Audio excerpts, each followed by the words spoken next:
बृहस्पतिवार की व्रत कथा। भारतवर्ष में एक प्रतापी और दानी राजा था।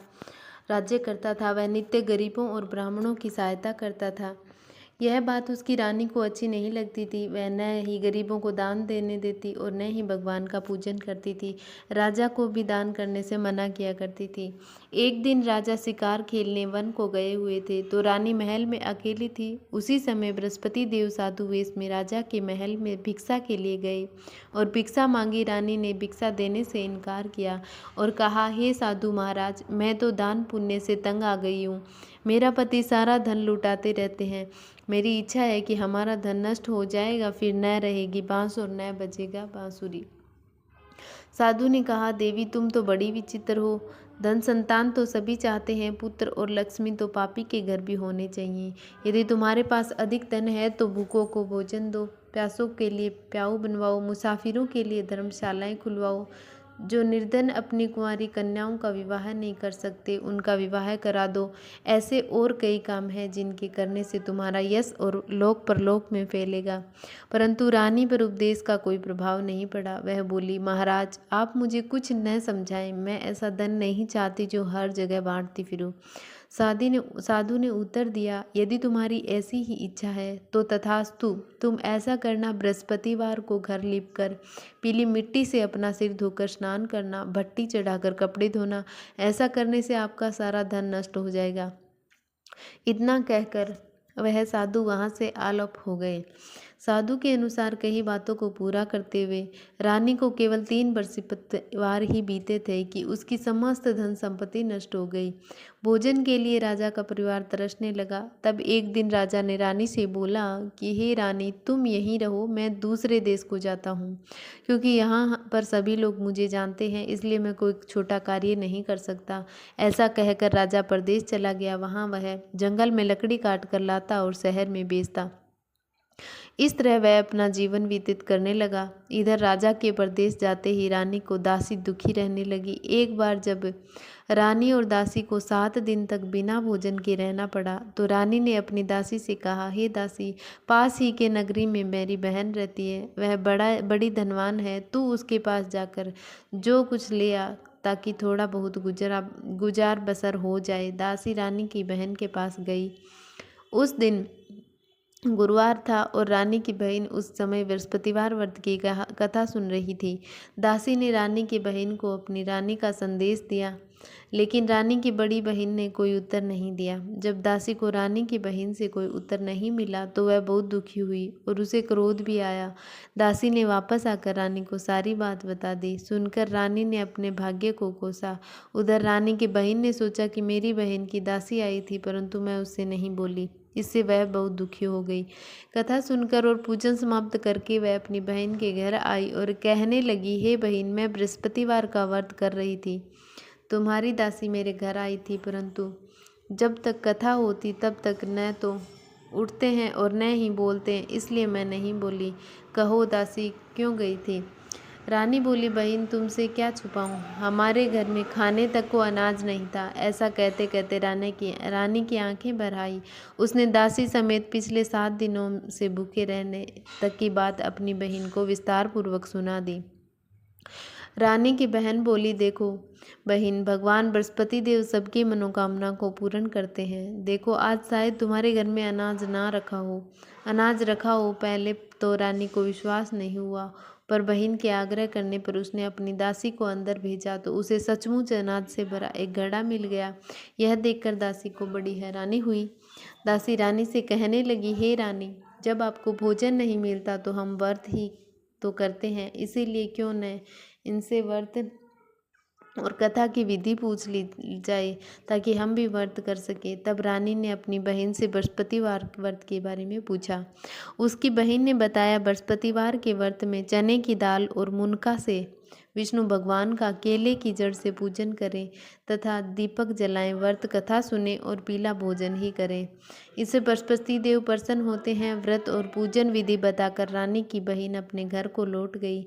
7 दिन के बाद जब गुरुवार आया तो रानी और दासी ने व्रत रखा। गुड़साल में जाकर चना और गुड़ लेकर आई। फिर उससे केले की जड़ तक तथा विष्णु भगवान का पूजन किया। अब पीला भोजन कहाँ से आए, इस बात को लेकर दोनों बहुत दुखी थी। चूँकि उन्होंने व्रत रखा था इसलिए बृहस्पति देव उनसे प्रसन्न थे, इसलिए वे एक साधारण व्यक्ति का रूप धारण कर दो थालों में सुंदर पीला भोजन दासी को दे गए। भोजन पाकर दासी प्रसन्न हुई और फिर रानी के पास साथ मिलकर भोजन ग्रहण किया। उसके बाद वे सभी गुरुवार को व्रत और पूजन करने लगी। बृहस्पति भगवान की कृपा से उनके पास फिर से धन संपत्ति आ गई, परंतु रानी फिर से पहले की तरह आलस्य करने लगी। तब दासी बोली, देखो रानी, तुम पहले भी इसी प्रकार आलस्य करती थी, तुम्हें धन रखने में कष्ट होता था, इस कारण सभी धन नष्ट हो गया, और अब जब भगवान बृहस्पति की कृपा से धन मिला है तो तुम्हें फिर से आलस्य होता है। रानी को समझाते हुए दासी कहती है कि बड़ी मुसीबतों के बाद हमने यह धन पाया है, इसलिए हम दान पुण्य करना चाहिए, भूखे मनुष्य को भोजन कराना चाहिए और धन को शुभ कार्यों में खर्च करना चाहिए, जिससे तुम्हारे कुल का यश बढ़ेगा, सर्वज्ञ की प्राप्ति होगी और पितृ प्रसन्न होंगे। दासी की बात मानकर रानी अपना धन शुभ कार्यों में खर्च करने लगी, जिससे पूरे नगर में उसका यश फैलने लगा। बृहस्पतिवार व्रत कथा के बाद श्रद्धा के साथ आरती की जानी चाहिए। इसके बाद प्रसाद बांटकर उसे ग्रहण करना चाहिए। एक दिन राजा दुखी होकर जंगल के पेड़ के नीचे आसन जमाकर बैठ गया। वह अपनी दशा को याद करके व्याकुल होने लगा। बृहस्पतिवार का दिन था। एकाएक उसने देखा कि निर्जन वन में एक साधु प्रकट हुए। वह साधु वेश में स्वयं बृहस्पति देवता थे। लकड़हारे के सामने आकर बोले, हे लकड़हारे, इस सुनसान जगह में तू चिंता मग्न क्यों बैठा है? लकड़हारे ने दोनों हाथ जोड़कर प्रणाम किया और उत्तर दिया, महात्मा जी, आप सब कुछ जानते हैं, मैं क्या कहूँ? यह कहकर रोने लगा और साधु को अपनी आत्मकथा सुनाई। महात्मा जी ने कहा, तुम्हारी स्त्री ने बृहस्पति देव के दिन बृहस्पति भगवान का निरादर किया है, जिसके कारण रुष्ट होकर उन्होंने तुम्हारी यह दशा की है। अब तुम चिंता को दूर करके मेरे कहने पर चलो तो तुम्हारे सब कष्ट दूर हो जाएंगे और भगवान पहले से भी अधिक संपत्ति देंगे। तुम बृहस्पति के दिन कथा किया करो, 2 पैसे के चने मुनका लाकर उसका प्रसाद बनाओ और शुद्ध जल से लोटे में शक्कर मिलाकर अमृत तैयार करो। कथा के पश्चात अपने सारे परिवार और सुनने वाले प्रेमियों में अमृत व प्रसाद बांटकर आप भी ग्रहण करो। ऐसा करने से भगवान तुम्हारी सब मनोकामना पूर्ण करेंगे। साधु के ऐसे वचन सुनकर लकड़हारा बोला, हे प्रभु, मुझे लकड़ी बेचकर इतना पैसा नहीं मिलता जिससे भोजन के उपरांत कुछ बचा सको। मैंने रात्रि में अपनी स्त्री को व्याकुल देखा है, मेरे पास कुछ भी नहीं जिससे मैं उसकी खबर मंगा सकूं। साधु ने कहा, हे लकड़हारे, तुम किसी बात की चिंता मत करो। बृहस्पति के दिन तुम रोजाना की तरह लकड़ियां लेकर शहर को जाओ। तुमको रोज से दुगना धन प्राप्त होगा, जिससे तुम भली भांति भोजन कर लोगे तथा बृहस्पति देव की पूजा का सामान भी आ जाएगा। इतना कहकर साधु अंतर ध्यान हो गए। धीरे धीरे समय व्यतीत होने पर फिर वहीं बृहस्पतिवार का दिन आया। लकड़हारा जंगल से लकड़ी काटकर किसी शहर में बेचने गया। उसे उस दिन और दिन से अधिक पैसा मिला। राजा ने चना गुड़ आदि लाकर गुरुवार का व्रत किया। उस दिन से उसके सभी क्लेश दूर हुए, परंतु जब दोबारा गुरुवार का दिन आया तो बृहस्पतिवार का व्रत करना भूल गया। इस कारण बृहस्पति भगवान नाराज हो गए। उस नगर के राजा ने विशाल यज्ञ का आयोजन किया तथा शहर में यह घोषणा करा दी कि कोई भी मनुष्य अपने घर में भोजन न बनाए, न आग जलावे, समस्त जनता मेरे यहाँ भोजन करने आवे। इस आज्ञा को जो न मानेगा उसे फांसी की सजा दी जाएगी। इस तरह की घोषणा पूरी संपूर्ण नगर में करवा दी गई। राजा की आज्ञा अनुसार शहर के सभी लोग भोजन करने गए, लेकिन लकड़हारा कुछ देर से पहुंचा, इसलिए राजा उसको अपने साथ घर ले आए और ले जाकर भोजन करा रहे थे तो रानी की दृष्टि उस खूंटी पर पड़ी जिस पर उसका हार लटका हुआ था। वह वहां पर दिखाई नहीं दिया। रानी ने निश्चय किया कि मेरा हार इस मनुष्य ने चुरा लिया है। उसी समय सिपाहियों को बुलाकर उसको कारागार में डलवा दिया गया।